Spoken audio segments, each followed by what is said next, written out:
Hello and welcome to the Build with Bear Workshop. My name is Pat Bear. I'm here to build a Lego set. I'm also here to hang out with all of you. And I'm going to start things off by throwing the Bear Cave, the Lego, the site, the Tier 2 Blue emote in chat. If you are currently a subscriber, you can reply with those emotes. If you are not yet a subscriber, you can say hi. You can use other people's emotes. If you feel like being a lurker, you can go ahead and lurk, and that's also okay.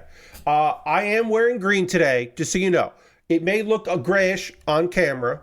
This is a green shirt. It is an olive green, but there's even more green over here, which is green. Got two shades of green on the shirt. So I am wearing green. It's St. Patrick's Day, and that is my patron saint. So that is the saint that I am named after, or my name is the same as, which is the thing that doesn't matter, but it's fine. But yeah, it is my patron saint day. I hope you're all well. I did not have an Irish feast today, or what Americans think an Irish feast is. I did have a potato, which is pretty Irish, but I had chicken and vegetables for dinner. But a week ago Saturday, we did a big dinner with some friends, and that had shepherd's pie and corned beef and cabbage and boiled potatoes and soda bread. So I did better that day. We just did it early. I had leftovers of the corned beef yesterday, so it is what it is. It's okay. And I think my dad and I are having hash tomorrow for breakfast, which I will eat later than him because I do not get up when he is awake at early in the morning. Hello, Lysandus. Welcome. So yeah, I am wearing. So I compromise. Now, this is something you, the viewer, may not know. I'm going to say understand, and that sounds condescending. You know what? I'll explain this once we go to the overhead camera. We are currently at 29 out of 40 subscribers. The goal is to get to 40. I shut up at 40 subscribers. Hey, Lord Christian, welcome. If you want to become a subscriber, if you want to gift a sub to somebody in the community, you can do that now. This would be a great time to do that. Anytime is a good time to do it. It's best when I'm on stream. You could become a subscriber when I'm not here, but it's better when I am. We got some Lego here. We're going to start knolling, and while we knoll, actually, we're going to... Do I want to do this? Let me see. You know what? No, we don't need that for Lego. We don't need the best light possible. Actually, we do. We're going to go with that. I think it just brightens things up. That's fine. I look washed out this way, but that's fine. All right, so I'm going to start pulling pieces out here. This is a piece that we actually use in our first setup, so we're going to do that anyway. Let's put that there. But yeah, right now I'm just going to be separating by color. This is the Lego flatbed truck with helicopter 3-in-1. So we're building three things. The primary is a flatbed truck with a helicopter on it, and then the other two builds, this is kind of fun, the other two builds are two builds in one each.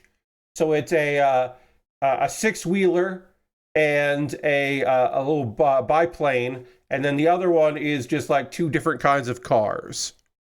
So that's kind of fun, that split them up that way. I think that's pretty neat. Anyway, I'm going to be separating by color, and then we'll be separate. Then I'll be doing some knolling, getting some stuff together. So I am wearing a red shirt, or sorry, red. I'm looking at a piece that's red. I'm wearing a green shirt because it's St. Patrick's Day. The other thing to know about that is that I don't normally wear shirts that are not black on stream. You may have known this about my streams. You may have never noticed it. It may have never clicked in your head. Oh, Pat always wears black on stream. Now, is that because most of my shirts are black? No, that's true, but that's not the reason why I primarily wear black shirts on stream. I primarily wear black shirts on stream because I sweat a lot. Back when I was still in New York, I had a green screen and I had big lights that were hot to kind of balance the light, which I never did perfectly, but I did okay. They were warm. In this room, I have bright lights on. And then also in this particular space, this is a small room that gets warm. I have 3 monitors on. I got my PC chugging out some heat, and I have the door closed because I don't want to disturb the other people in this house. So it is warm in here. It is very warm, and because it is warm, I sweat on stream. The lighting and all that, and just, in general, I'm also kind of a sweaty man. So because of that, I made the decision early on in my streaming career, I'm probably going to wear black t-shirts, because even though you sweat less in white than you do in black, I'm going to sweat no matter what. So the best thing I can do is not have it be not noticeable. Because like if I'm sweating in a black shirt, hopefully anyway, you won't know that because you won't see it because it's black and I'll just be sweating. If you were in the same room with me, you would know. But since you're not in the same room with me, you don't know. And that has always been the plan. It has worked out pretty well so far in my streaming career to just go with that. I have no plans to change that. And then the days where I don't stream, I make sure to wear shirts that are not black. I go through my other ones, like this shirt. This Stardew Valley shirt that I'm wearing right here, I often wear on days when I'm not streaming. But I got it out here because it is the only green shirt that I have. I have like 2 other green shirts in storage up in New York. So I did want to wear a green shirt. This was probably unnecessary to explain all this, but here we are. I did it anyway. Just so now you know what the deal is. And the deal is that, yeah, I got the shirt. I'm going to wear the shirt for St. Patrick's Day because it's a holiday. It is a holiday. Laura Crashton says, in case you had not heard, Mary Kish is doing some traveling for work, so she won't be streaming tonight. She's hoping to do a makeup stream later this week. Okay. Generally, when I try to raid Mary every Monday because it is the only day of the week that she streams, and because of that, it's nice to go and do that. Also, her streams are great, and I know you'll have a good time. You'll have a good time there, and it'll be cool. But if she's not streaming, then she's not streaming, and that's okay. We will raid somebody else. We will find someone else doing the good on a Monday and go give them a raid. Often we end up raiding, I don't know, a variety of people when we can't raid Mary. So there'll be somebody and it will be fun and you'll have fun. And it'll be a good time. These are like light bright pegs. You know what? Viewers of a certain vintage, this feels like a peg for a light bright. That's not me saying anything negative. That's just me noticing. It was not a condemnation of that particular piece. Just noticing it. I'll say this. I don't miss almost every single day. Again, almost no days go by where I don't miss some part of New York and my life in New York. Maybe that's rose-tinted glasses. Maybe that's looking back with, I've developed my own nostalgia for the good times, the simpler times, the better times. Maybe. Who can say? Not me. But the reality is, I do miss New York. I do miss my life in New York. I don't miss it particularly on holidays like St. Patrick's Day. St. Patrick's Day, Halloween, which I love. I love the holiday of Halloween. I didn't love Halloween in New York. And then, like, whatever Saturday in December they decide to do one of the SantaCon. That's definitely SantaCon is my least favorite day. The thing with St. Patrick's Day is it's just a lot of young people drunk and sloppy. There are people who are drunk every day in New York, and they do just fine. They go about their business.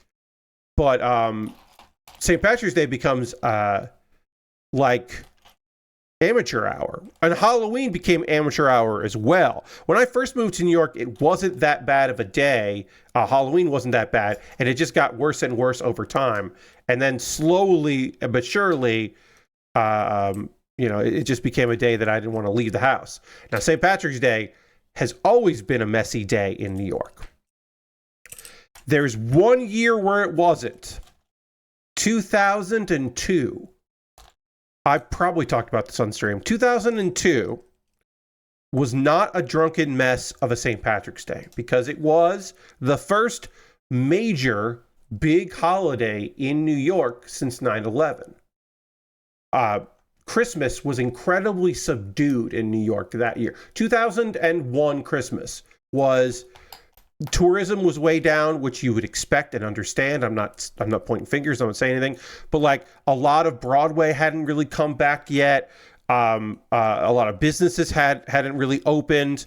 There were people that were just like, you know, living their lives and moving on, and moving through, I should say, not on, but through. But it was a different vibe. It wasn't that New York wasn't the New York that people knew. And then St. Patrick's Day was just, I think, just enough time that people were like, yeah, we're going to fucking party. We're going to have a really good time. And they did. And I went to the parade. My mom came in and my dad came in to visit me that St. Patrick's Day. And we went to the parade route and everybody was getting cheered. It was the closest thing to good nationalism I've ever experienced in my life, where like sanitation workers were getting cheered, like anyone in uniform, like firefighters that had come and helped out at 9/11 were traveling, like, and so there'd be like, this is a group of firefighters from Tacoma, Washington, and everyone would just go like bonkers, crazy, like cheering. And it was nice. Again, I'm not one for nationalism, certainly, but it had a good vibe to it. And that was the only time St. Patrick's Day has had a purely good vibe to me in my personal experience of living in New York City. And ever since then, it's been a real shit show. And again, it's just amateur hour. It's just the drunkest young people possible. And look, is part of that me getting older? Because now I'm not saying 20-year-olds, I'm saying young people instead of like, oh yeah, it's just a bunch of people who are like maybe 21. Like, and now I say old people, now I say, you know, young people, but whatever. Yes and no. Yes, it is me being an old man.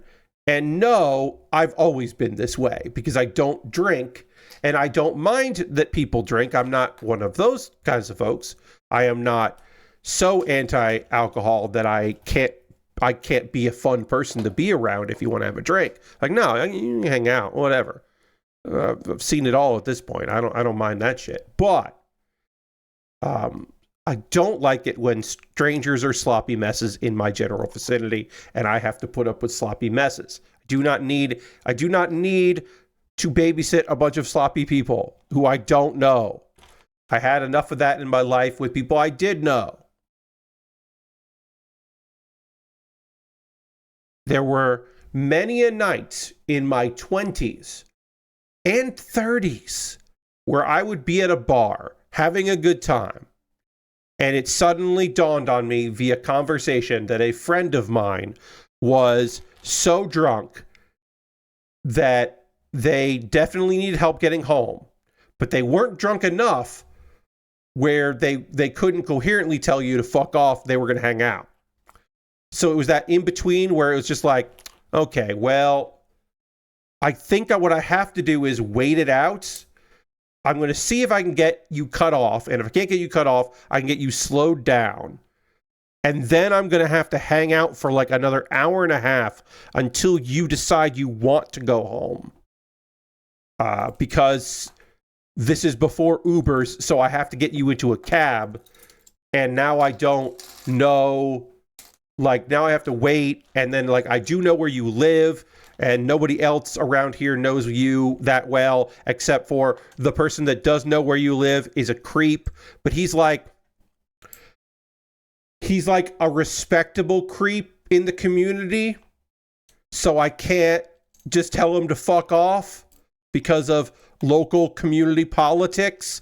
I can't, interpersonal politics. I can't be like, no, we don't need your help. You piece of shit, get the fuck out of here. I can't be like that, even though I want to be like that, because like, quote unquote, the people who have said that he is a bad dude are quote unquote people who are not fully with it all the time. So their testimony is suspect. That kind of thing. I had a lot of that in my 20s of just like people who I was like, well, I guess I'm hanging out all night till I can get you to leave. That was a lot of my 20s. Get people into cabs, get them to their place. Hopefully their roommate is awake and willing to help them. That kind of thing. Fun situation, yes. But yeah, a lot of interpersonal stuff sometimes with people where you're like, okay, you are considered valuable in this community, therefore I cannot call you out on your shit, your ill behavior. Instead, the Whisper network has to make it so that like people know to not be alone with you. And this new person in the community, you are sniffing around this new person in the community. So whose turn is it to go tell this new person that you are bad news?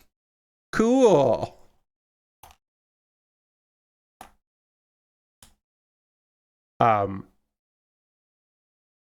There was one time, this is years and years ago, a friend of mine was like, oh, hey, I have begun dating a person, and I did not want to tell you because I knew it would make you mad.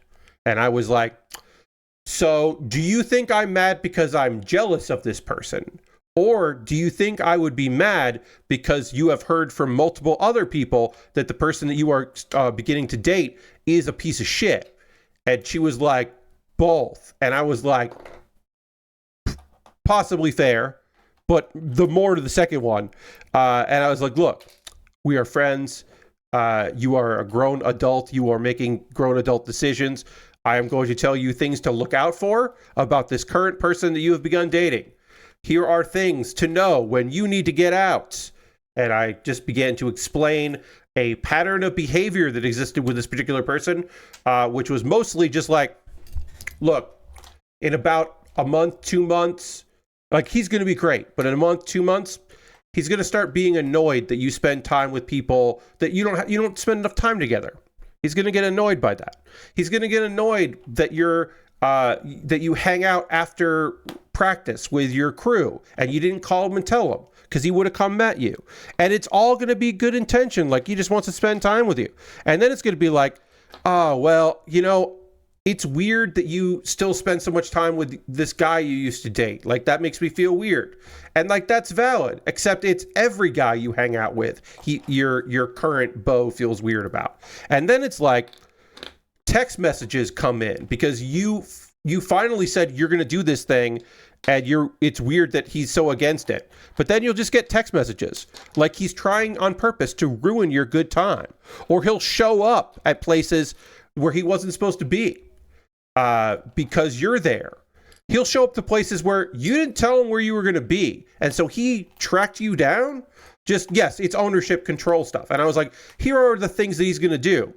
And this was, gaslighting was certainly a practice, but it wasn't a word that everyone was using. So I didn't say gaslighting, but it was like, I said, if you ever feel like you're being crazy, if he ever makes you feel like your feelings aren't valid and your reactions to his behavior are out of proportion or out of control, or you're the one, like, any of that stuff.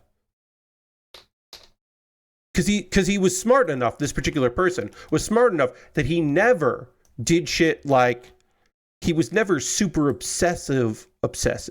He never crossed any lines. He knew because he wasn't unaware of his behavior. He was a predator. So he was aware of what he was doing. And so he was careful about those things, like to not cross any lines. But I was like, so I'm giving you all this information so you can be informed that you are being worked over and your emotions are being played and used against you. And I was like, and just so you know, if he ever tries to make it seem like you're overreacting, you're not overreacting. Because I was like, yeah. And at the end of the day, and I said, like, as far as I know, you are not a codependent person, and you do not need that level of, because some people will react positively to this kind of behavior. And I'm like, I don't think that's you, but if it is you and you find out about yourself, okay. Because, it's like, great, fine. But that was the whole thing. It was a whole power thing.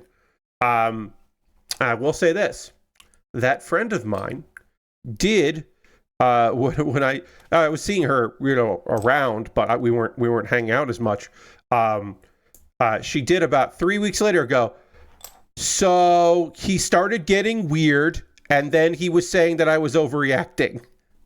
I was like, yeah, all right. She was like, and I'm not having that. I was like, great, awesome, love to hear that. I think they lasted like they had been dating, I think, for like 2 weeks before I found out about it. And then she, like 3 weeks after that, after our talk, she was like, oh yeah, we're done. Yeah, he was getting really weird. And I was like, yeah, of course he was. That was his behavior. And then, at some point he started dating someone I didn't know. And then it's like, okay, well then do I approach a stranger, someone who is in the community but I don't know well, and go like, hey, you need to know what's going on? Or like, will the Whisper Network take care of it? In some instances, the Whisper Network did take care of it. Where suddenly people were like talking and on the down low and chill and being like, hey, oh, hey, we should talk. You should be aware. The power of being informed, indeed. The Whisper Network, the unofficial, like, people chatting about things, generally women and non-binary folks often, in women's spaces, is incredibly powerful and unfortunately incredibly necessary.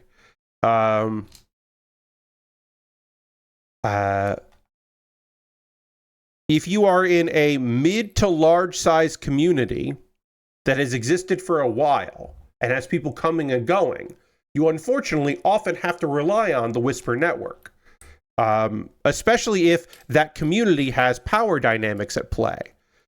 You very much need to lean on the various people in the Whisper networks, of just like people looking out for each other and talking appropriately, and taking their turn at being the bearer of bad news or the warning person. It's unfortunately a very important part of any large community. Small communities can often self-regulate without the Whisper Network, because if a community is small, everyone's in each other's business a lot. But larger, once you reach a certain size, and I don't have numbers for you, I can't tell you numbers, but once you hit a certain size, then it just becomes difficult to police it, and so you kind of need to lean in on. Okay, well, people are gonna talk, people are gonna whisper, people are gonna be like, okay, so, and then, again, this is a community of people in their 20s and 30s, and a few people in their 40s, but mostly 20s and 30s, and so you end up with people who are like, well, I wish that someone had said that person was bad news, and I was like, and it was always like, yeah, but you liked them. So the person that told you that was just a bitch, right? And it's a thing where it's just like the risk of being labeled as the crazy emotional girl because she said that a guy that people like is bad news. It was too big a risk in communities, especially, again, when there's a power dynamic at play, when some of the people who might be actually shitty have some sway. And it's like, well, then suddenly this fucking sucks. And now you're ousted from a community because you weren't silent about bad behavior. So it totally made sense why instead it unfortunately fell to other women in the community to say things about that. And again, I was in a position where if a friend of mine was dating someone that I knew had a period or had predator behavior, I was totally fine with talking to people that I knew. But when it came to strangers, that was more difficult. And I'd like to say that I was always someone to be like, hey, do anybody know how to contact this person? Do they know about this other person and what their behavior? But I'll admit, I didn't do that all the time. It didn't become my job. to do that. And I probably should have done it more often than I did. But you know, it's unfortunate that those situations popped up as much as they did, right? One of the few nice things about social media blowing up in, like, certainly in my 20s, but like in my 30s, my time in my 30s, social media has become like so commonplace, is like there's a paper trail of behavior that you can look at. Again, is somebody who is shitty going to have an Instagram full of receipts of their shitty behavior? Probably not. But their friend, they probably get tagged and stuff. They probably show up in other people's photos with shit behavior. There are plenty of people. This was like 6 months ago. I was on Instagram and I saw a friend of mine was tagged in somebody, and I didn't know the person, so I went and looked at their profile, and there was a photo of them and a guy, and I didn't recognize the guy. I don't know who the guy was, but this was a friend of a friend and some guy, and all of the captions or the comments, like the first like 10 or 15 comments were just like, "This guy sucks, bad news," like, "This guy dated a friend of mine and fuck this dude forever," and just like and then like a couple comments of just like, "Hey, call me, like we should talk about this," and like it was amazing to witness. But it was just like, this dude, clearly when this dude was getting tagged in photos, there were people who were like, "Okay, well, what's going on? What's happening? What's up right now?" And like, I love that. This guy like went to a different place and thought he could peace out and start over. And there is a community of people who are just like, "Fuck no, you don't get to do that shit." And I was like, hell yeah, I love that. I love that. Again, I don't know who this person is. I don't have any whispers about them. And this was on a friend of a friend's page, but I love that there was a whole mini community of people that are just like, hey. Like, good internet. That's some good internet right there. Very happy to see that.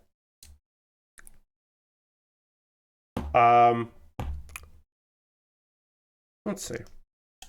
I did some yard work today. Non sequitur. I don't know. We moved on from talking about my day. We can talk about my day stuff here.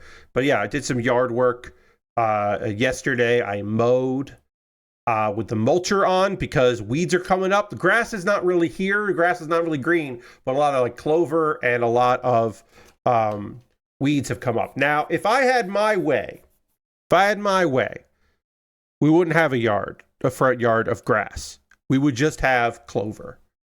And the weeds wouldn't be able to thrive in a clover field. And we would just do clover, which looks really nice and is easy to maintain because you don't really need to do shit. But this is not my yard, and I do not get to make those decisions. So instead of that, we have grass, and that grass does need clean maintenance done. And in this case, you put in the mulcher attachment on so that we hopefully bag up all of the weeds and the seeds don't just fall right back into the ground. That is the hope anyway, that is what we were doing. So I did that yesterday. The pollen is already really bad here in South Carolina. We finally got out of the like colder weather, cold for us weather, and now it's just goddamn pollen. The car that we keep in the driveway, which is a red, like a deep red, it is very noticeable, the layer of shit on there, and I was not happy about that. And then also, my mom got a plant. I forget the name of the type of it, but it was in a pot, and she wanted to plant that actually in the ground instead of a pot. And so I did that today, and that was easy. It was very simple.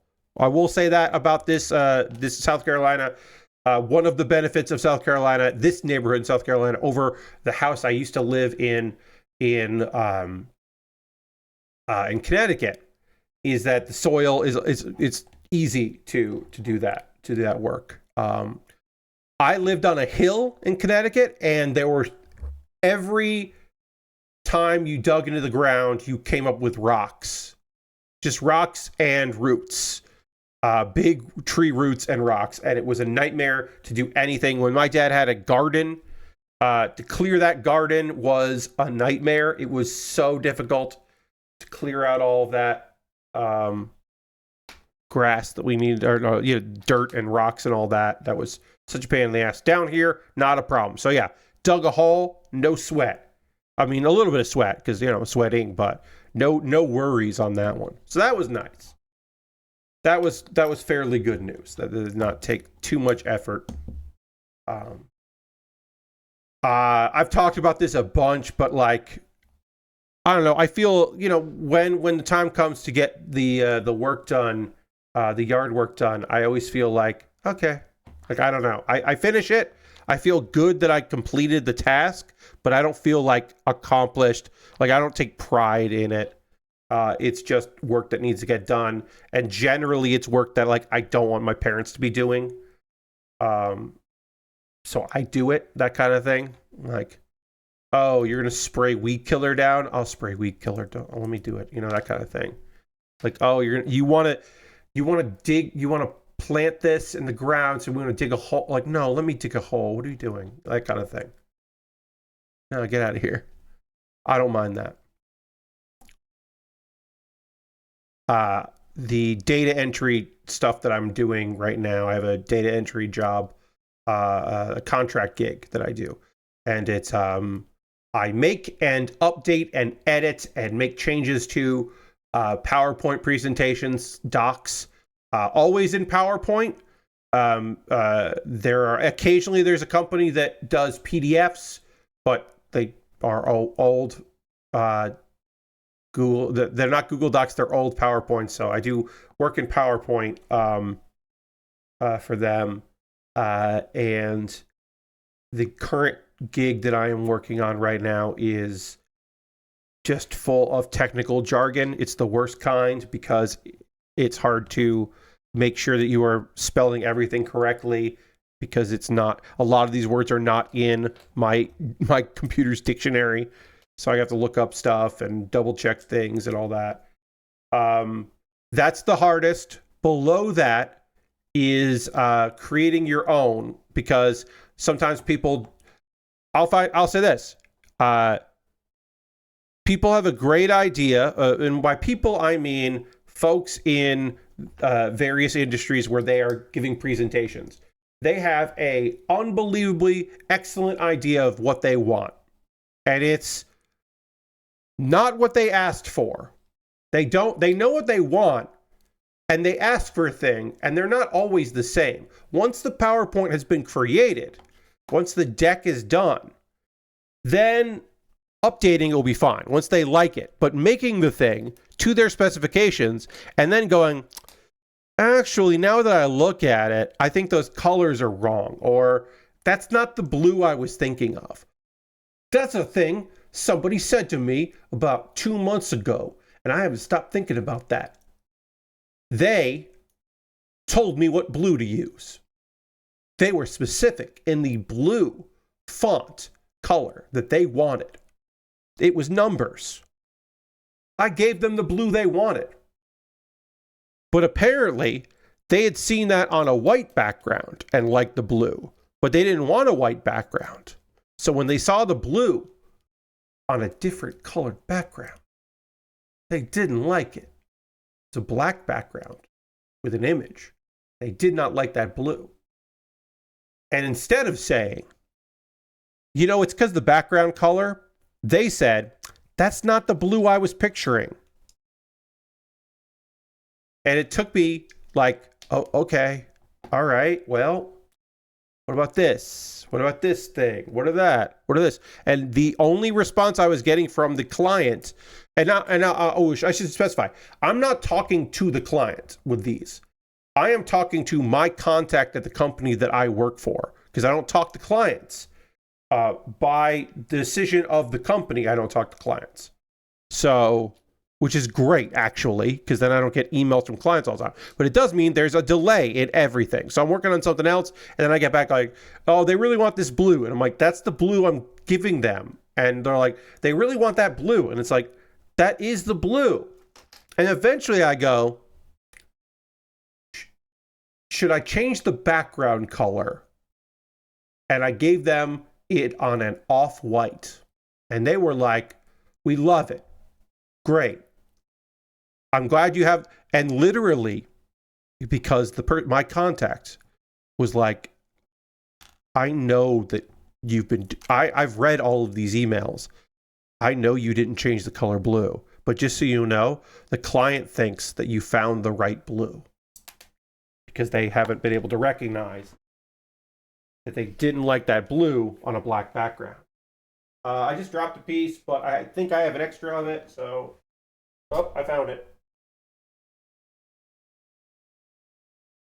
I dropped a piece, but I think I have an extra, so, and I did find it. Did I find it? Did something else fall? Yeah, I think that was an extra. If it wasn't an extra, then I will do a better job of finding it. But I think we're okay here. Anyway, I've been mad about that since January because they liked it in a vacuum. They didn't like it in practice, and that's part of color design. That's part of the whole thing, is that you look at those things and you go, ooh, actually, now that these are together, turns out I need to make adjustments. Oh, so frustrating. Most of the time, my data entry job is very easy. It is just like, hey, this project, we need to update this project. It is a project from 2023, and we need to update it for 2025. Here are the things that are the same. Here is the data that needs to be updated and changed. And then we do those things. And then the client is like, hell yeah, we did not have to think about that. And everyone is happy, and it's good. And then you just move on, and I do more of them. That is how it should be. Now, often, you will new clients, they will have feedback, and they will want changes to be made, and they don't want to make the changes themselves. They want you to make the changes, and I will do that. And then sometimes the worst case scenario happens, where they want to update the project real quick, as soon as possible, and they are not interested in paying you to make changes. And it's not that I fucked up. It's that there's more. Like, their boss wants more detail. And suddenly often, if it is a new client, we will kind of do that. If it's an old client, we will say, all right, well, then we have to pay the person who's making these changes, because it's not like we messed up. It's that you changed the job order. So we gotta talk about that. This truck is coming along really fun, by the way. I like this. I like this as a this boxy look with the clear to be the windshield. I think that's cool. And we'll put this on like this. Hell yeah. Building our flatbed truck. Building a big old truck.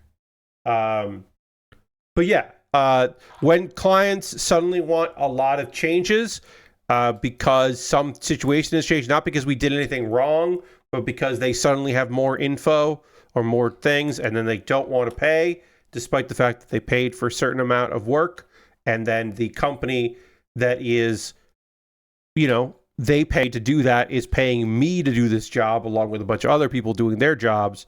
And it's like, okay, well, at a certain point you're going to have to pay more for the work that you want.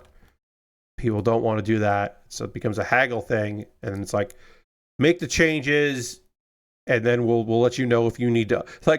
So a couple times, I have been asked to make changes to a document, but not update the document and send it out, because they were like, we're haggling with them, so get the work done so that we can send it to us, and then we're going to decide if we send it to them or not.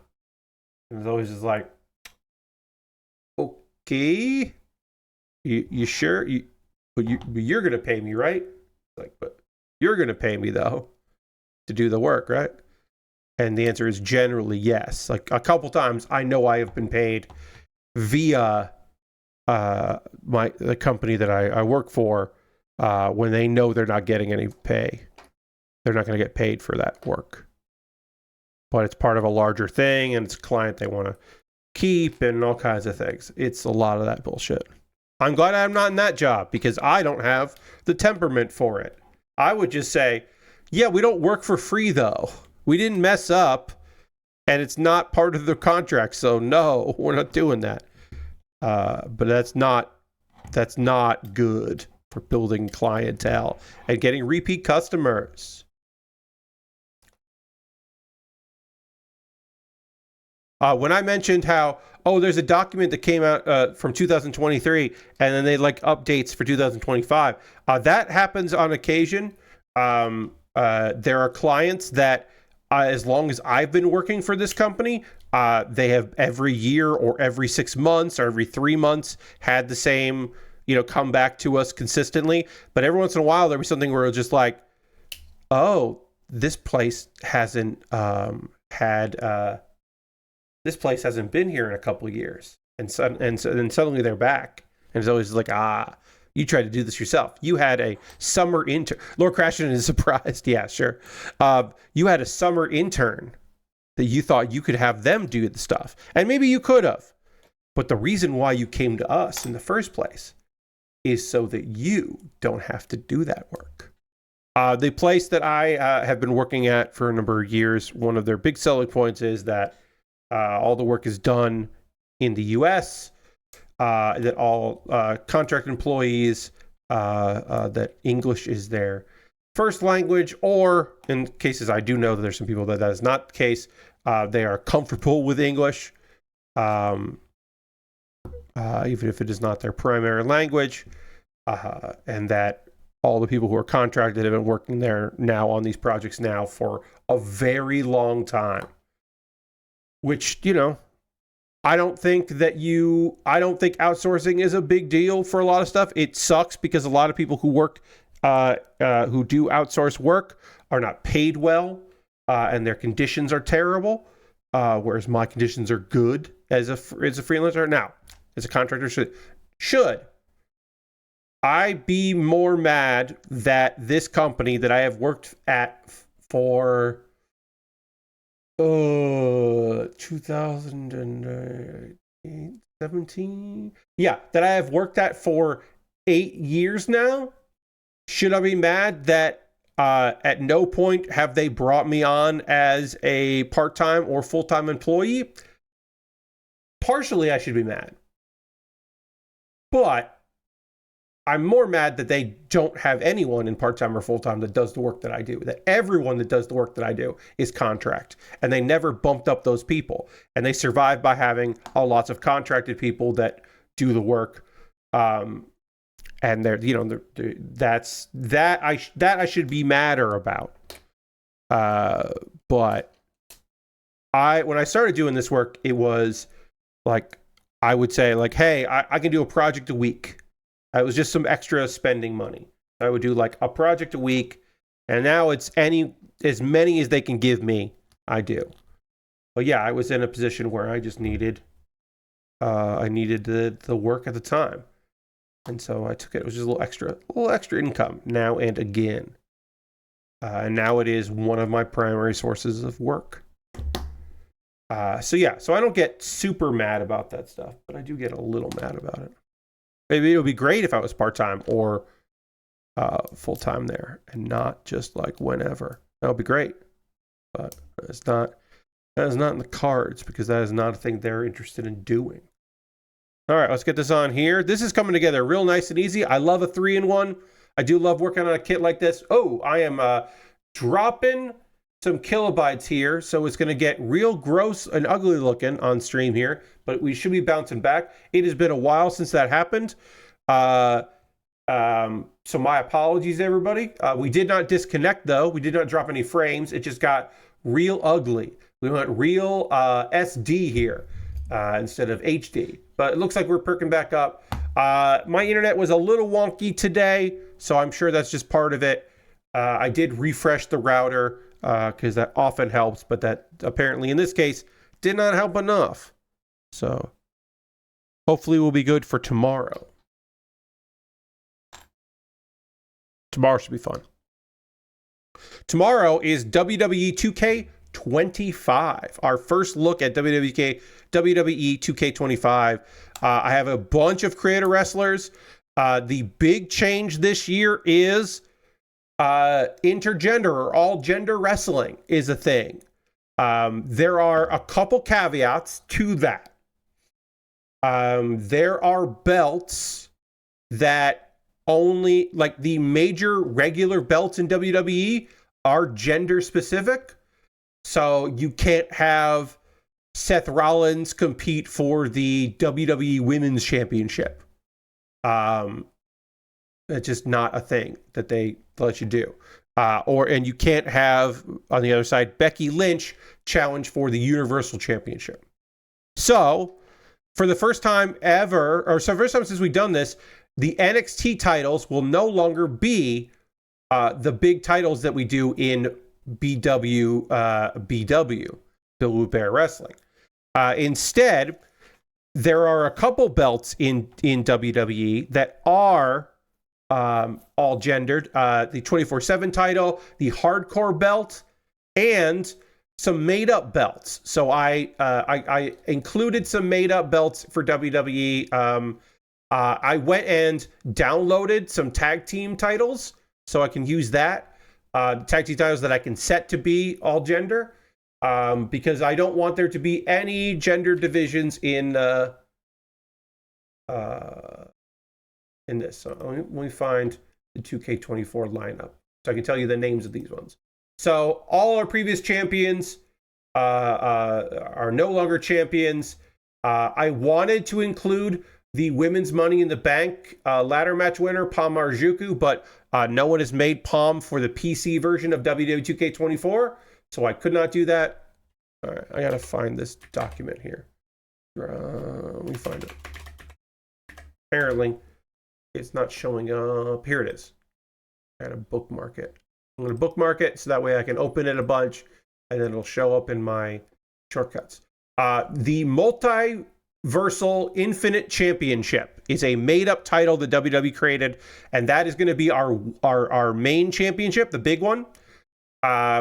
The World Tag Team titles I made, so those are in there. In replace of the Nightmare, or as Lord Christians called it, Sickos, the Weird Creator Wrestler division, we are going to call that the Hardcore division, the Hardcore Championship, because there's nothing more hard. No, I'm sorry. That's not true. The Cardboard Championship, the Multiversal Infinite Cardboard Championship, is the new Nightmare division because there's something very funny about a creator wrestler holding a belt that looks like it's made out of cardboard. So I have some Nightmares competing for that. And then the Hardcore Championship will always have hardcore matches. In this case, it's going to be a tables match. I did download a bunch of stuff. Unfortunately right now the PC creator wrestler scene is a little bit the really good creators, the Get the E Out, GTEO group, they're doing PS5/Xbox as their primary. And I think that there used to be more people that were creators that went out of their way to do PC stuff, and I think the reason why they're not is because the PC version is incomplete this year. It does not have the mode, the island in it. So I think that people went to the console version to just have more, because they thought that's where the bigger audience would be. And they don't, basically they don't cross over, unfortunately, with those. If you make something on an Xbox, PlayStation 5, folks can get it, but it has to be PC only, unfortunately. So the creator wrestlers on PC are a little limited. It's not the biggest deal in the world. It's fine. I'll deal with that. But that is unfortunately the case. So I put this on backwards. Right. Oh no, this is right. This is the way I want to do it. Okay. So there is some stuff in WWE 2K24 which we'll look at tomorrow. That I did get some good creator wrestlers, some good creator wrestlers, and I think they're fun. That's how 2K is with their sports games until they feel like PC can hang with the consoles. I mean, so a lot of this is that they don't want the island on PC because it'll be so much easier for people to cheat and get the cosmetics and hack the thing. So they don't want that. But creator wrestler stuff used to be across all of them for a long time, and it isn't anymore. And that is a shame. But as the game is out in the wild, and especially once there's a sale, when that game goes on sale, anytime it goes on sale, there will be a breath of new people who are like, oh, I'm going to make something for 2K25. I'm going to get it now it's cheaper. And then they start uploading stuff. So it just takes a little longer on PC to see the quote unquote good stuff, but it'll be there. I did manage to find some good stuff, so don't worry about it, but it's a little light. Like I said, specifically, where it's light is people who are trying to make really good versions of wrestlers, existing wrestlers. The creative people, the people making video game stuff and anime stuff and all of that, cartoon is a great tag to find stuff. Those people are out there and they're doing stuff. It's just that like no one on PC, or not no one, but not enough people on PC are using Joshi as a tag that I can look up. There's there's no TJPW wrestlers right now in there, and that is a fucking crying shame. But they will come. They will come, and they will be there. Eventually, I will be able to see. I will get some good Joshi folks in there. But right now, a little limited. But still enough to... it would have been way worse if I had gotten the game early and last Tuesday I played it. That we would have been even worse, because even looking today, I found more things in when I was looking at the HoloLive tag today. There was more stuff than there had been over the weekend. So people are slowly getting it and slowly making stuff. It's just going to take a while. I don't really have a lot of news stories here. To talk about, there's going to be a quote unquote knockoff of the Pokemon Pocket TCG coming. Digimon trading card game. There's going to be a Digimon for smartphones that very much looks like it's similar to the Pokemon TCG Pocket. Yes, Digimon came first. I know that. But Pocket came first. But that is coming. They've had the latest version of their card game came out in 2020. So makes sense. There's other stuff. There's other Digimon video games coming out. The last anime was 2023. It's been a little while. But yeah, they're coming out. And then speaking of Pokemon TCG, not the Pocket version, the real card version, there was an interesting story here. Who would want digital monsters and not monsters that fit in your pocket? Pocket monsters, yeah. Yeah, for some people, it's all about the pocket monsters. Other people like their monsters Digi. That's how they roll. Pokemon has a new set coming out, Journey Together. They're very expensive right now. The actual physical cards, there is the secondary and tertiary markets for cards is ridiculously wild, with people just speculating about that, which drives up price, which drives up speculation, which drives up the price and all that stuff. So one thing that's happening is, this is not at like mom and pop card shops, but if you go to a Pokemon center, if you go to an official Pokemon store to buy products, their policy is they're going to open the packs for you to get scalpers to not go to that store. Like, basically, it's for scalpers to beware because they can't flip the product. Or they're flipping the product opened. And so unless they are somebody that wants to sell, like, specific cards, they will be deterred to go there. And that's fucking wild. And they haven't also increased how many packs that they make, and Nintendo has ramped up that, or, you know, the people through the Pokemon TCG people have done that. This is wild, though. So this is Pokemon Centers in Japan. I don't know if this is other places, but this is Japan and Singapore, I should say. They're removing the plastic seals around the packs, basically the boxes and stuff. And because this is in Singapore, the Singapore cards are English cards. So Japan has done this before, but this is the first time that English language cards have had this treatment, like officially had this treatment. And it's kind of fucking wild that this is like a thing that they feel they have to do.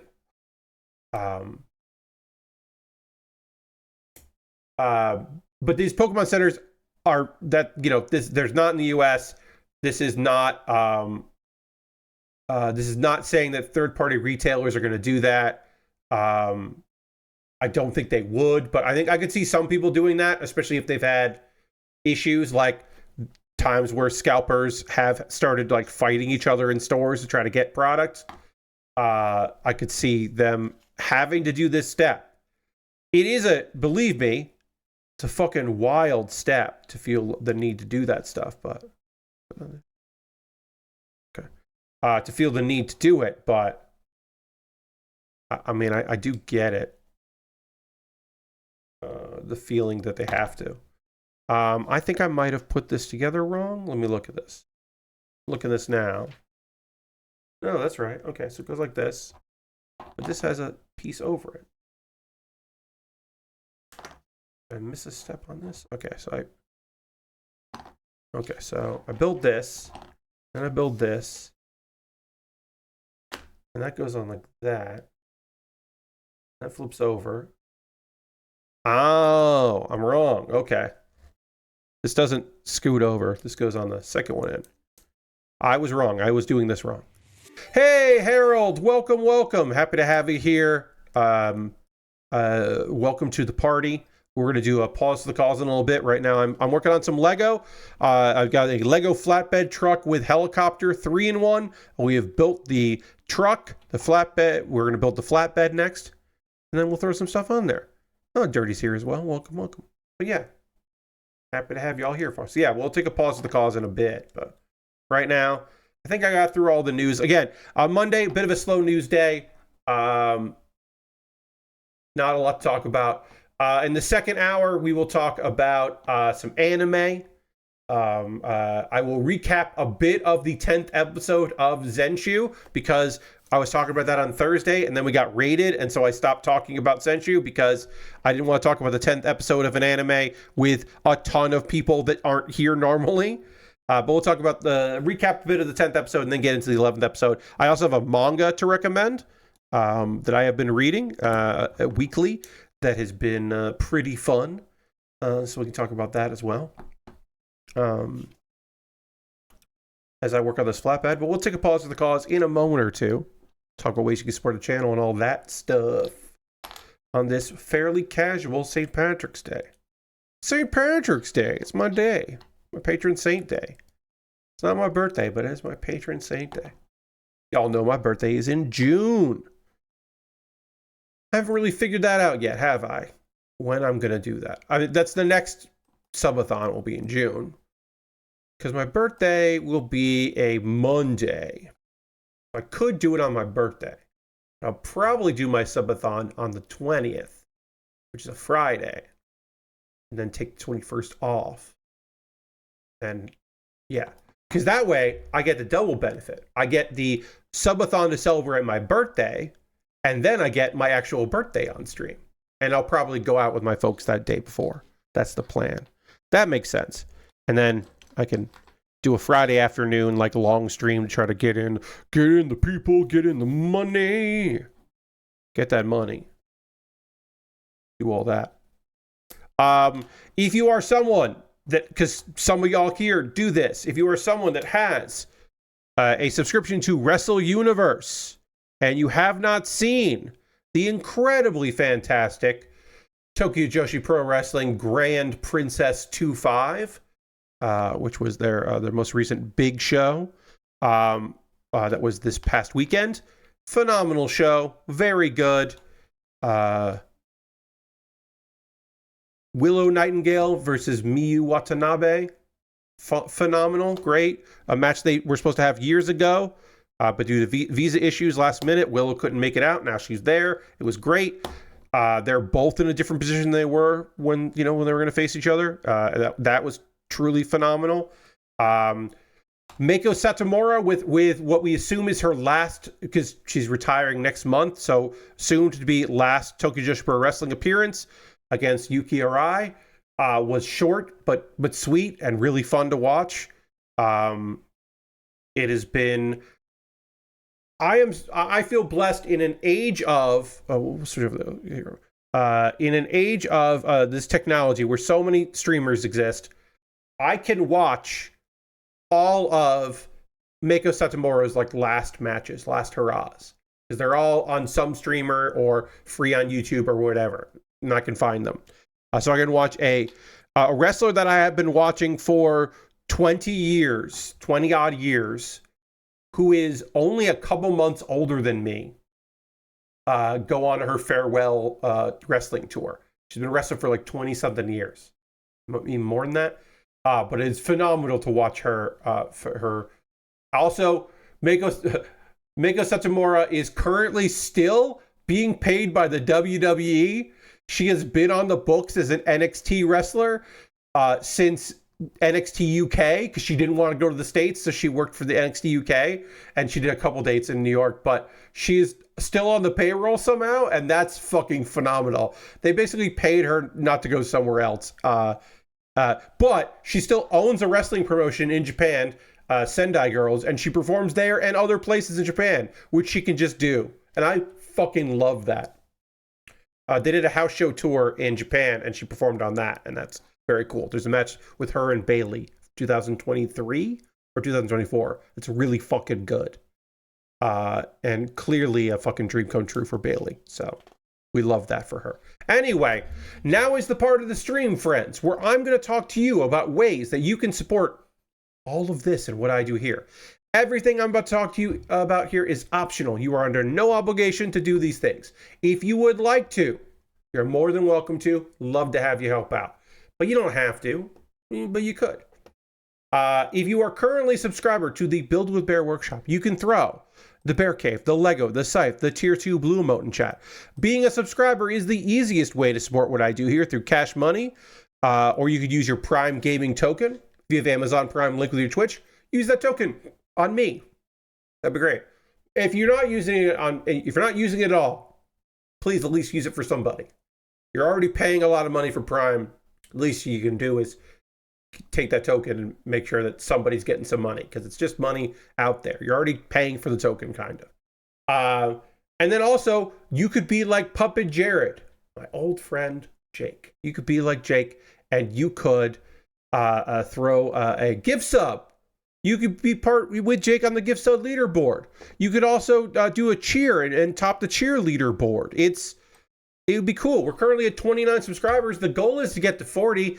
I shut up about how many subscribers I have when I get to 40. So if you want to become a subscriber, you could do that. It would be great. I'd appreciate it. There are other ways to support me that aren't through Twitch, and maybe you want to do that. A reminder, don't sign up, don't subscribe to anybody through the Twitch app, because you have to pay the Apple tax. And statistically, you're on Apple. Statistically, you have an iPhone. You could go to my Patreon at patreon.com/PatBear. And over on my Patreon, you can subscribe at the $1, $3, $5, or $10 tier. There are different rewards for the different tiers. Consider joining me on Patreon. It would be my honor. You don't have to, but you could. There's also I have a YouTube channel. I make YouTube videos. Go to youtube.com/PatBear. You could become a subscriber there for free, of course, but for just $2 a month, you become a member. And then, by being a member, you get my Wednesday videos on Tuesday, so you get to see them a day early. I recently put up some stuff, some short little explainer videos for WWE 2K25. Those are doing phenomenally well.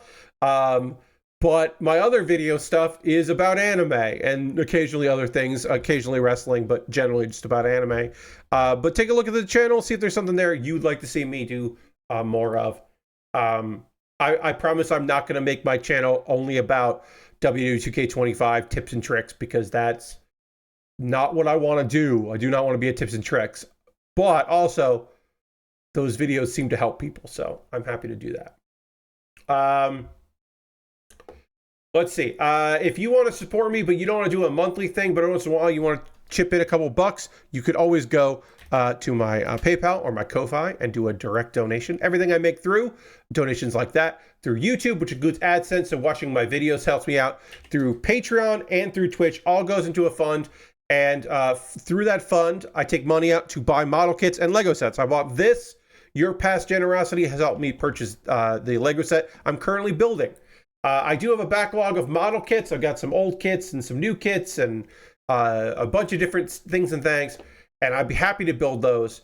But if you wanted to make the decision of what I build next, once I'm done with the 3-in-1 for this Lego set, if you wanted to buy something for me to build, the easiest way to do that would go to my Amazon wish list. I've got model kits and Lego sets. I got inexpensive kits. I got expensive kits. I got a puzzle. If you liked the jigsaw puzzle, the 500-piece jigsaw puzzle I did that was Magic the Gathering themed, there's another one. Instead of artifacts, this one is legendary creatures. I would be happy to build that. It's like $6. You want me to build that? I would assemble that, no problem. But yeah, I got model kits and Lego sets. I got inexpensive stuff. I got stuff that is very expensive. There's a few things in there that currently aren't available, but hopefully they will become available again. So I leave them up for a while. But yeah, if you want to see me build something specific that stands out to you, you can just pick it up off the wish list and then I'll build it. I got some knockoff Lego on the list. If you want to see me work on an Ecto 1 that is definitely not, the High-Reek Buster Ecto 1, not Ghostbusters, Buster, which is in the style of Ghostbuster car, 2 words. Ghost and Buster are 2 words, and then car. Clearly non-licensed, not actually Lego. You only say we put that together, you could pick that up off my wish list, and I'll build it. High-Reek, I don't know, 605 piece. Oh, sorry. It's the Buster Ecto 1 Ghost Speed Champion Car Creator. Now, that's just taking the Lego Speed Champion series and sticking it on a car. That's very funny. But yeah, if you want to see me put that together, you could do that. I'd build that. Sometimes they write goat's butter. Yeah. Sometimes they write compatible with Lego, which is like technically true. If you want to buy something for me to build, but you don't want to go through Amazon, which I fucking understand, you can go to Throne. You can see if there's something there you'd like to pick up for me. And then if you want to support me financially, the most convoluted, complicated way possible, you go to USA Gundam Store. At USA Gundam Store, you can buy a gift card. They will send you an email with a gift card code. Then you send me a whisper on Twitch, or you send me a DM on Twitter, or Blue Sky, or Mastodon with that gift card code. And then I will use that gift card code to build something, to buy something, and then build it on stream. And you get a dedicated video about the thing you purchased on my YouTube, because it's nice to be able to like, hey, and then it jumps the queue. That's the most important thing, is that if you buy something for me to build, or buy a gift card for me to buy something for me to build, it becomes the next thing that I work on, because that's the least I could do, is build the thing faster than the other stuff that I got going. Even though I have a Forbidden Gundam and a Zuda that I would like to build. And I have a Gundam called the Denial Gundam, which is just a great name. And that Gundam has like clear plastic hair. It looks like it has hair. It's got a mullet. And I would not mind building that kit. But if you buy something from my wish list, I'll build that beforehand. Think about it. Think about it. If you want to support me, but you don't want to spend any money, you can always hang out in my Discord. I post build photos at the end of every stream. Harold just gifted a sub to Lysandus. That's awesome. Thank you so much, Harold. Let's throw the Bear Cave Lego site tier 2 blue emote. Thank Harold very much for their generosity. That is so kind of you, Harold. I appreciate that. Thank you for the raid, and then also thank you for gifting a sub. But yeah, let's throw the Bear Cave Lego site tier 2 blue emote if you're a tier 2 subscriber. And we are now at 30 subscribers. The goal is to get to 40, but we're at 30. That's great. Thank you, Harold. Appreciate you. Yeah, I got a Discord. Here's a couple of videos, links that I want to show you, share with you.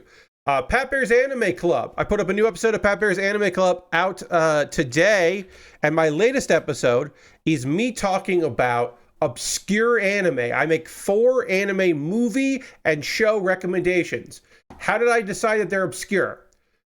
Each of these 4 has less than 2,000 people on my anime list say, I've seen that. Not that they liked it, that they've seen it. Out of the millions and millions of accounts on my anime list, one of these is like 900 people were like, I've seen that show. And one of the things I'm recommending is from 2013 and is available on Crunchyroll. It's a 2-season show you could just watch now if you have Crunchyroll. But people just don't know about it. So these are shows that I think are good, like movies, specials, and shows that I think are worth watching. And this was, I mentioned it in the video, ProZD did a top 10, but he did like 20,000 or less, and I went 2,000 or less, because I actually tried 1,000, and I had to do more than that, because I couldn't find that. But he did 10 with 20,000 or less, and that inspired me to try my own, but make it harder. So I did. This was not in my plan. This is the fill-in video. I pushed back another video. So please watch it, because it did take me several days to scroll through going, have I seen, well, no, I haven't seen that. You know, I have seen that Doraemon movie, but I don't think I like any of the Doraemon movies, so I'm not going to include that. Or, oh no, I was thinking of the 5th, not the 6th movie in that franchise or whatever. It took me a long time. Anyway, that's Pat Bear's Anime Club. I worked hard on that one, so please watch that. And then Kuma Baer is my weekly anime recommendation series. This week, I'll have a new recommendation out on Wednesday, but the current show that is most recent we recommend is Diary of Our Days at the Breakwater, which is an anime about a young girl who gets pulled into a fishing club, an after-school fishing club. She wanted to join the crafting club, but she wants to make friends, and she does. She makes lovely friends with a great group of girls.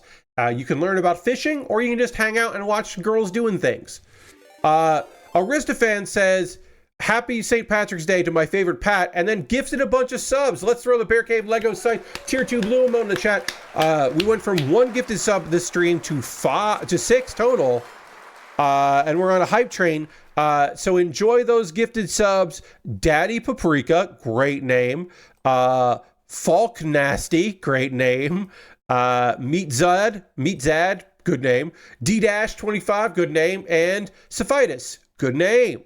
Thank you very much, Aristofan, not only for saying hey, happy St. Patrick's Day for my patron saint day, I appreciate that, but also gifting subs and getting us to 35 subscribers out of 40. The goal is 40. We're at 35. That's great. That's so good. And so what's going to happen now is I am going to recommend to you a manga that I have been reading. And then I'm going to talk about some anime that I've been watching. But before I do either of those things, a thing I just fucking gotta do is I got to transition to the overhead camera, and I gotta drink some water because I need to do those things. So we're gonna do both those things right now.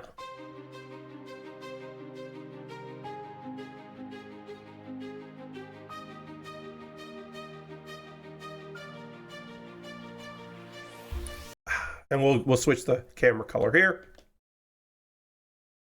All right, so we finished our the truck for our flatbed. Now we're building the flatbed. The truck. Now we're doing the flatbed, and then once we're done with the flatbed, then we move on to doing the helicopter. And then we'll have to disassemble and start assembling the other ones, and blah blah blah. We'll probably finish this up on Thursday is my guess, because this is the most complicated of the 3 builds, and the other ones won't be that complicated. So I probably will do a poll for what I build next tomorrow or Wednesday. So be on the lookout for that. $10 patrons. I am out of Lego in my backlog, so I will just put up some high grades. All I have in backlog is high grades and entry grades. One of the entry grades I'm saving because I'm going to use it, I think I figured out what I want to do with it, but I think I'm going to build an entry grade during the Plastic Model Weekender, which I assume I will get to do a slot in, but maybe I won't. I don't know. But I am, of the people who are participating, that know they'll be participating, I am one of the most consistent streamers. Maybe not the most viewers, but the most consistent. So that's not saying that I got to be in there, but you know, be a little silly not to include me. That's all I'm saying. All right, so let's talk about a manga that I have been reading. A manga, I said that very weird. I don't know how that came out so weird. A manga that I have been reading. The Carefree Journey of a Reincarnated Hero. So, God, as far as so this is not an isekai. It's not an isekai, but it is a reincarnation story.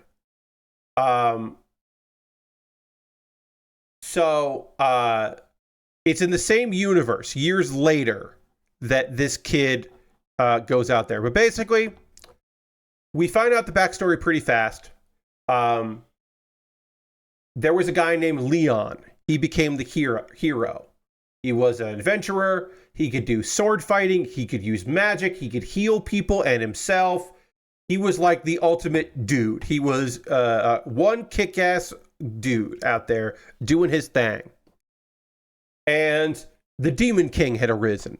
And of course, our guy was going to fight the Demon King. And he did. And he beat the Demon King. But the problem is that while he was beating the Demon King, he got fucking cursed. And he has his own. So it's a funny thing of him fighting the Demon King, because the Demon King is just like, what, you beat all of my people? You're here alone? Where's your party? Don't you have people? And he's like, no, I didn't need them. He couldn't remove the curse from himself. And he died recognizing that if he had someone in his party, it could have easily helped. So he was like, shit. And he died for a long time. And hundreds of years later, there is a guy who has been mistreated in his family. He's like the son of a mistress, so he's a noble, but he's not like respected and all that kind of jazz. He suddenly, as he's left for dead attacked by an ogre, when someone else was going to, so his half brother could run away. He suddenly kind of like just remembers that he can fight. He's like a voice in his head is just like, you can kill that thing. You only need a stick to do it. And he suddenly remembers, oh, shit. I have abilities. I used to be Leon. Wait, my name is also Leon. And I was that Leon. Okay. Well, I'm going to have to leave this house. I'm going to go try to find some of my stuff. And he takes all the stuff that he grew up with at his house and just leave. Basically, his brother tries to attack him and he just kind of blows him aside. He's just like, yeah. I'm not dealing with this stuff. You're just a kid. Like, don't worry about it. And so he's definitely going to get punished. And he's just like, okay, well, my punishment should be you banish me from the house. Bye. I'll be fine. And his dad is like, I wish I could have done more. I'm so sorry about this. I wish I could have been a better father. And Leon's just like, yeah, don't worry about it, Dad. I am awoken. I'm going to be an adventurer. It's actually really okay. Which is nice. And then his brother, like, it's instantly like, oh, we're done with his backstory, because his brother like tries to like harass him and take the money that the dad gave Leon, and he's just like, yeah, no, it's not gonna happen. So he leaves, and it's fine. So one of the best parts of this story, which again, this is a very generic, overpowered main character, very generic thing. One of the elements that is fun is his whole life as this other version of this, the second Leon. A slime, a slime had kind of shown up in the property and was hurt, and so he kept the slime as a pet, and kind of looked after him. And now that he has his memories back of all the powers he can communicate. He becomes a tamer, and he could now the slime Sora can get stronger and is a fun companion. The slime is a good friend. A few chapters in of the adventure, he runs into some beast kids. They're boy and girl, brother and sister cat kids. So anthropomorphized cat people, and he is training them. Turns out they're pretty fucking strong, and by him quote unquote taming them, really he just forms a partnership with them. But by taming them, he has boosted their power, and they can now stand up on their own. They're lovely little kids. It's fun. It's fun to have them there. It's a fun element of the story. He's very overpowered. One part of the story that I do not love is that, so we often know this about these overpowered main character stories, where they don't have common sense because they're so good at things, but like everyone in their village was strong and it was the strongest village in the world or something like that, or the strongest swordsman in the world trained them and they're like, well, I'm not as good as my dad, so I'm not a good swordsman, and all that shit. This has that, which I hate, because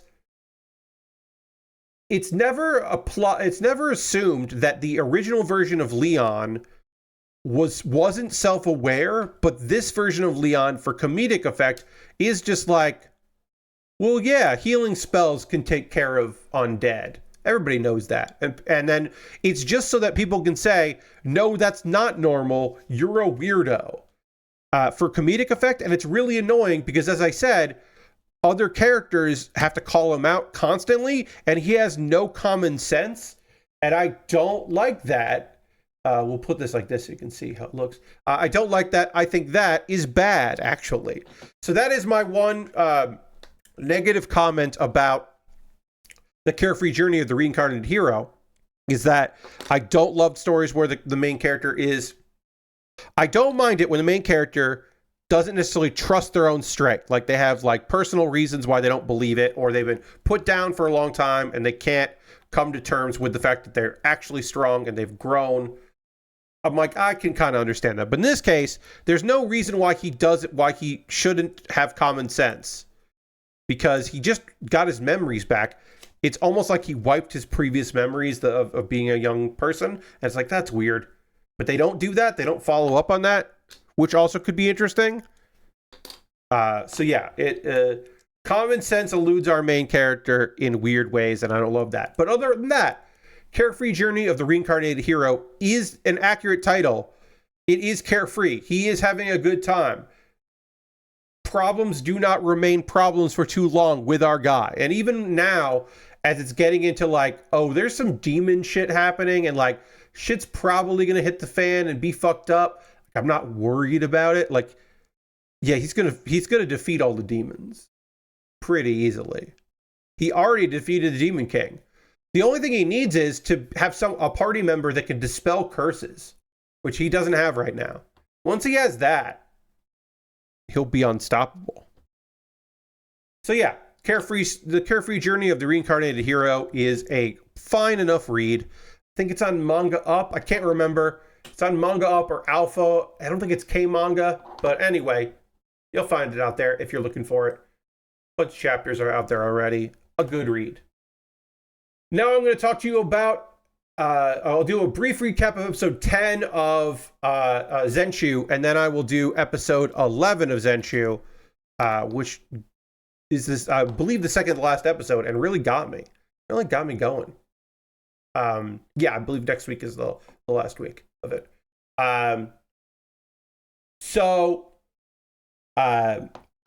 This story, if you don't know what's going on with ZENSHU, this is a original series. made by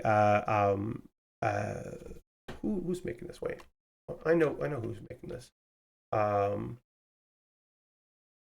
You know, Mappa is making this. Yeah, sorry. Mappa is making this. It is about a artist who is stuck writing a love story. She's never been in love, so she's like really just stuck on it. But she's a hard to work with, and just a kind of a nightmare. She dies, and then she gets isekai'd into a story, but not a story she wrote. She gets isekai'd into an anime movie that she really loved as a young person. And now she's in that role, in that world. And the gist of it, or the weird thing of it, is that our character, Natsuko,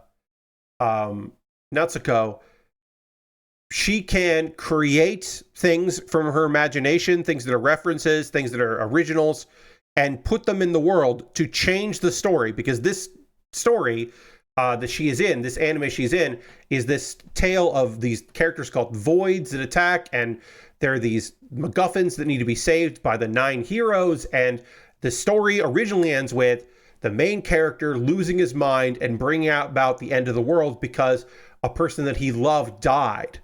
In that case, the original story, it was a character named Destiny died, and because the names are bad on purpose. The names are bad because, remember, our main character is trapped in a not so popular, tragic anime movie, and so I think all the characters and various things are the fact that there are voids is the name of the nameless enemies, and that the 9 heroes have to defeat the voids, and the love interest in the anime is called Destiny. That all feels like on purpose and purposely bad.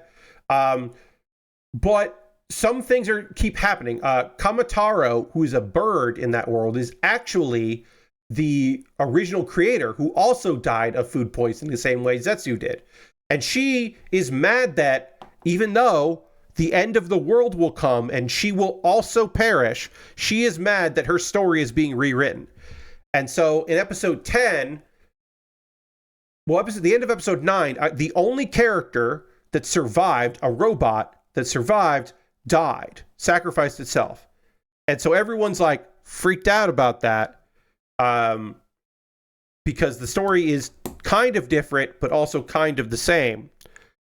And episode 11, the local townspeople, are starting to blame Natsuko because she's a stranger. So they're starting to blame her, which doesn't make any sense, but it's because the world is trying to fix itself. It is trying to reset itself a bit. And by the end of the episode, these scribble voids, these voids that because the void started taking on the art that she did. So she gave up doing the art, which is part of the reason why people are blaming her. But by the end of it, she gets eaten by a void. And Luke has a breakdown. The main character in the story, Luke, the romantic lead, has a mental breakdown very fucking similar to the breakdown he had in the original series. Oops, I just realized, I think this is the wrong piece now. No, that's the right piece. Okay. I missed a step, so I gotta go fix it. So, to me, that's really interesting that the world is kind of resetting itself to the point where now he's having a breakdown because the love interest, who in this case is not the original one, Destiny, and ZENSHU, our girl from our world. Also, when Netsu gets eaten by the void, the people are psyched. It doesn't change anything. They're just fucking jazzed that she died. And that's really fucked up because she did save their lives numerous times. So episode 11, the scribble voids are still there, and they killed the angry mob that just moments ago were celebrating Natsu's death. And then also a bunch of the cultists who had disappeared for a while, and who apparently were trying to protect Natsuko, they also succumb. Not all of them, but a bunch do. And Luke has that mental breakdown, as the pegboard, the artwork, drawing tablet, basically, the Natsuko held disappears right in front of him, and he has a complete and utter breakdown. The bird, Kamataro, who is the original creator, is watching on. She's expecting the world to fall into chaos. As expected, things are about to take a bad turn and just get worse and worse.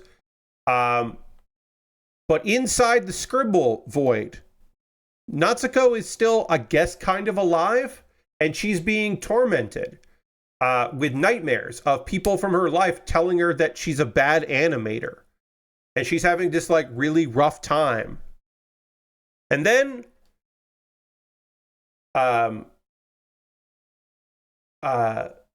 Unio, the who also died, the little unicorn, has a memory of his past, and he reaches out to her, and she's like, and he's like, Luke saved me a bunch of times, and I think Luke saved you.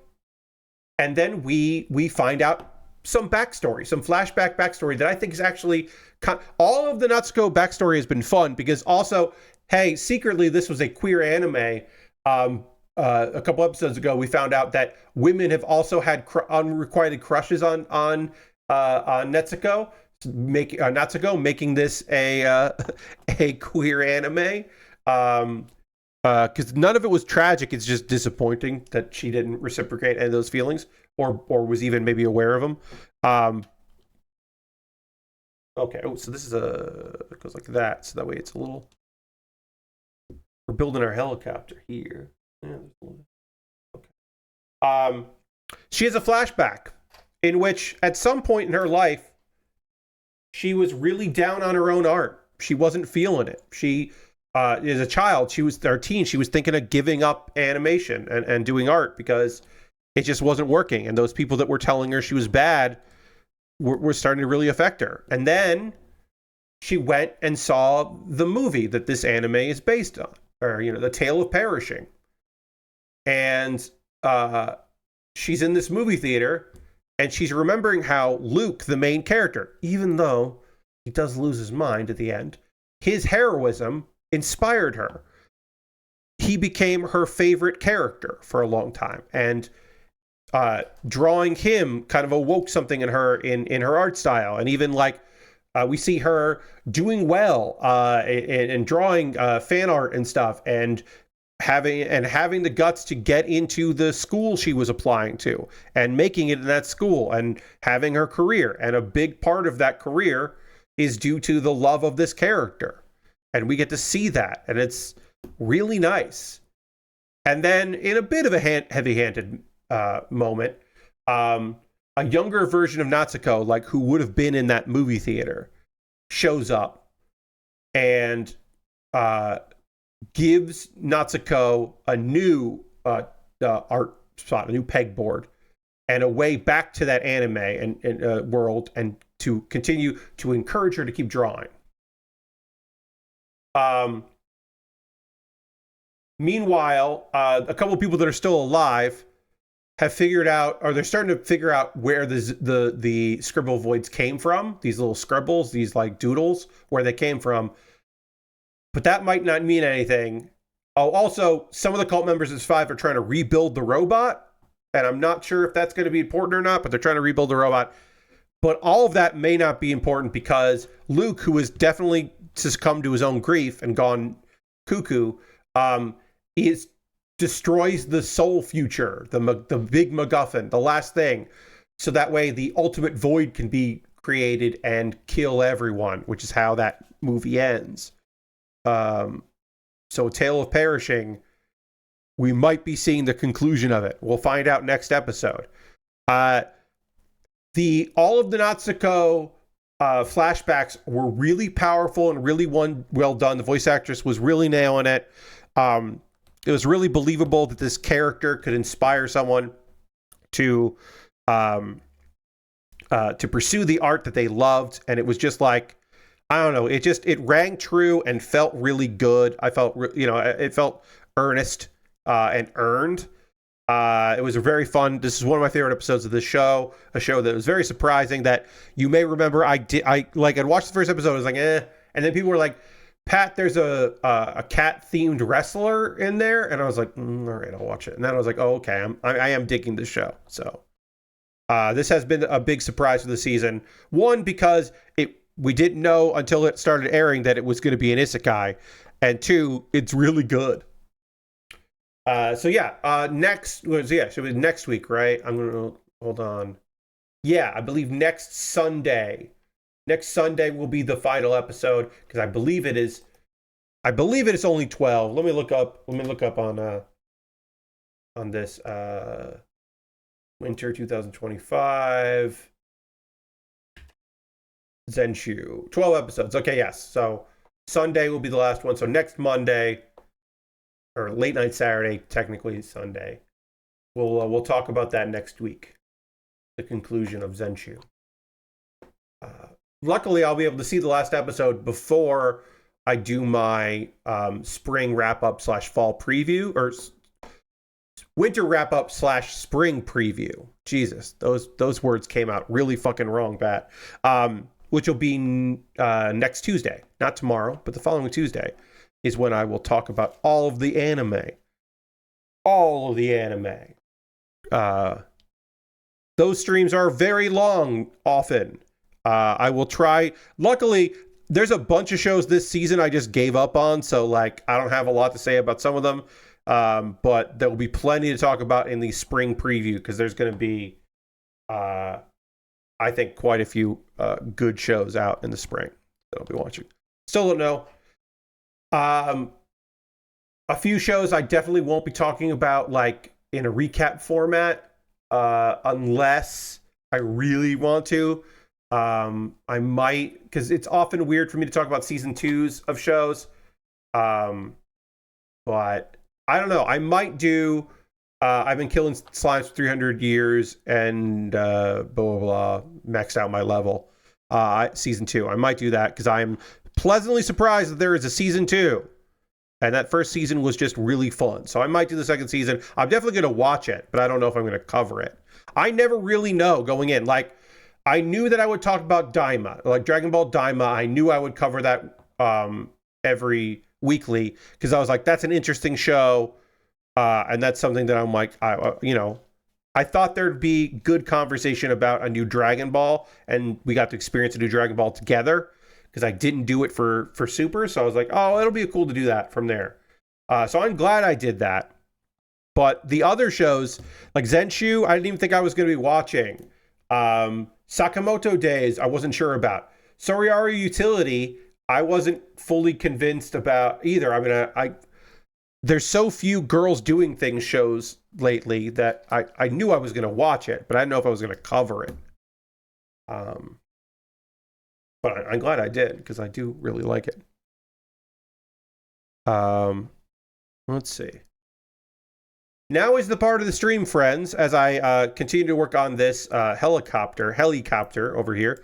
I want to hear from you. What are you watching? What are you playing? Or what are you up to? What are you into? What do you got going on? I always love hearing from you about those things and things. So please let me know in the chat if you're up to anything, you're getting into any good trouble out there.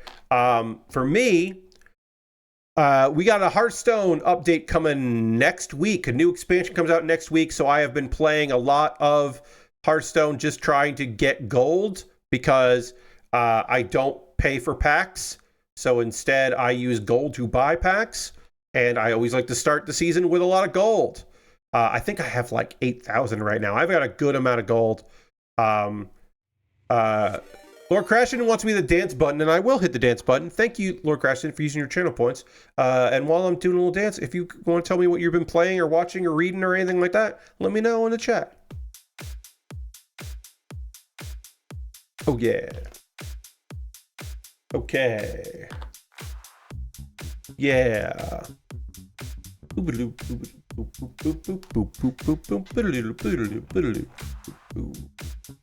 Oops. Yeah, thank you for using your channel points for dance song. We'll dance break. What was I was saying something. Oh, yeah, so wait. Did I do this completely wrong? Or it goes like this. That makes sense. I just had this the wrong way. I got distracted by the dancing. So yeah, I'm prepping for Hearthstone, prepping for a new expansion. I am easing down my time in Pokemon Go because I'm going to give up Pokemon Go. So I'm just kind of like using whatever I want to hatch all the eggs that I have because I don't want to. This is a fucking stupid thing. I know this is stupid that I'm saying this to you. I have eggs that I am in the process of hatching, and I want to hatch all the eggs. I know that's very silly. That is a foolish thing for me to say, but it's true. I want to hatch all the eggs before I'm done with the game. And then I'm playing Pokemon TCG Pocket.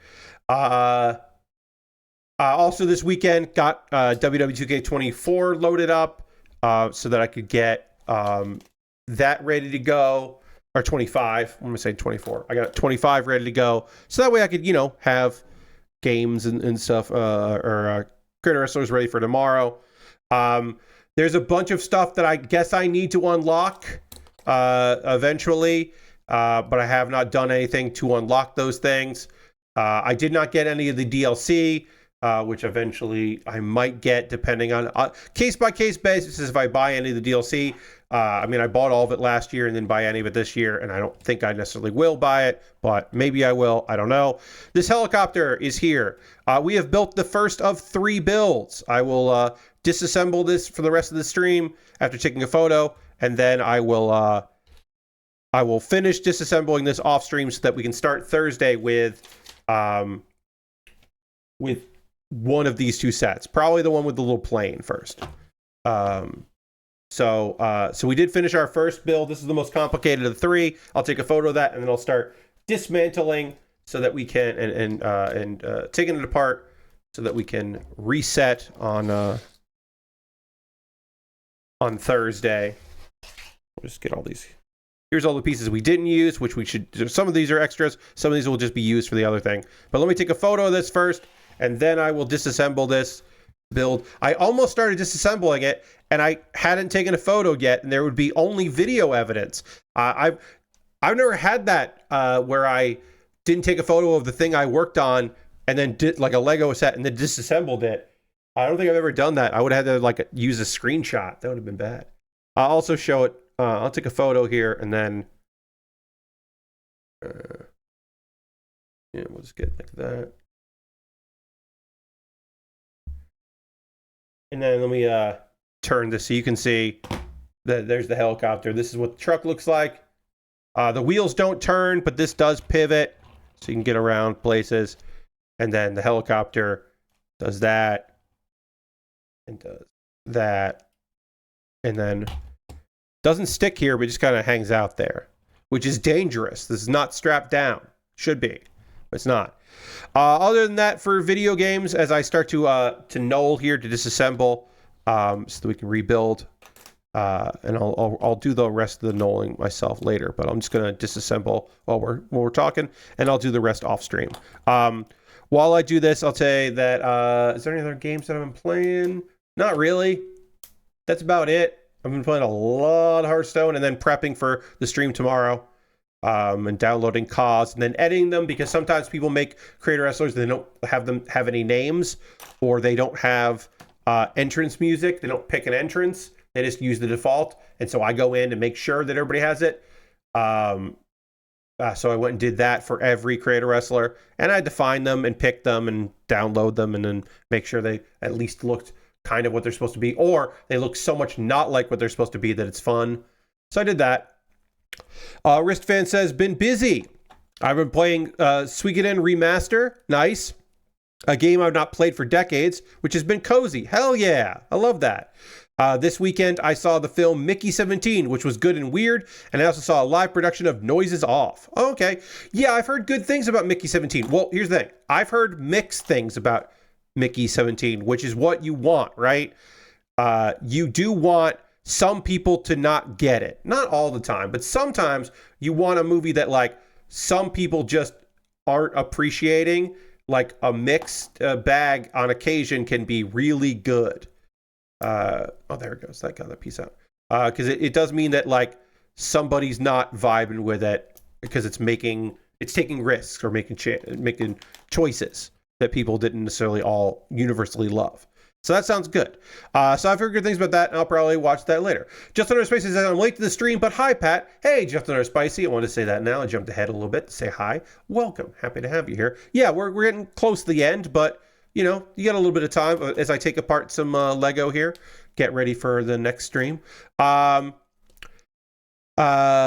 Crash, Umjan, hey Umjan, says, I watched that movie a few weeks ago. I'm talking about Mickey 17. Yeah. Nice. John says, I've been traveling a lot for work. Okay. I hope the traveling has at least been good. Finished watching all the anime for Oshi no Ko, Macross Frontier, and Macross Delta. The last Macross Delta is really good. Yes, I do remember that. Umjan was talking about The Noises Off with Michael Caine. Oh, you watched The Noises Off with Michael Caine, not Mickey 17. Got it. Nice. Okay. I hope you had a fun time with, you watched all 2 seasons of Oshi no Ko. I know some people are like me and they didn't love these young people are trying to put on a stage play element of it, because the thing I'm there for the murder mystery more than for the like figuring out the world of being an idol or acting and all that. I'm kind of there for the murder mystery, but the end of season 2 of Oshi no Ko gives me murder mystery shit. They started doing that and I was like, hell yeah, we're here. I could appreciate the stage play. I feel like the stage play in the anime lasted longer than the manga. Yeah, because I think that because you have the benefit of having voice actors do the thing, right? The manga is, so in the manga, it is a mangaka talking about a mangaka trying to have utter control over their manga having a stage play adaptation. And the anime is the animated version of that. And they have the voice actors so they can do more cool shit with it. And they can expand upon it. So I don't necessarily mind that. I just am not here specifically for that. And then I also remember the attempted suicide shenanigans of it, and I'm like, and then I just remember how I don't love as much the stage play stuff. I don't mind the idol stuff because that's still kind of interesting, but the stage play was a longer arc than I would have liked, in my opinion. Lastbrook watched Craven, which was aggressively fine. I've been playing Space Marine 2 now that it can run longer than 30 to 40 minutes at a time. Hell yeah, glad to hear that. And that game is really good. Nice. Yeah, they announced Space Marine 3 in development. Kind of feeling the pill of getting into Warhammer. Okay. Also, now that I'm not worried about it melting my graphics card, I bought Teardown. Haven't gotten into mods, but the campaign is fun. Yeah, I enjoyed my time with Teardown. I got into a lot of mods in that game. I did a whole stream of just like the mods and the weird shit you could do in that, and had a lot of fun with that.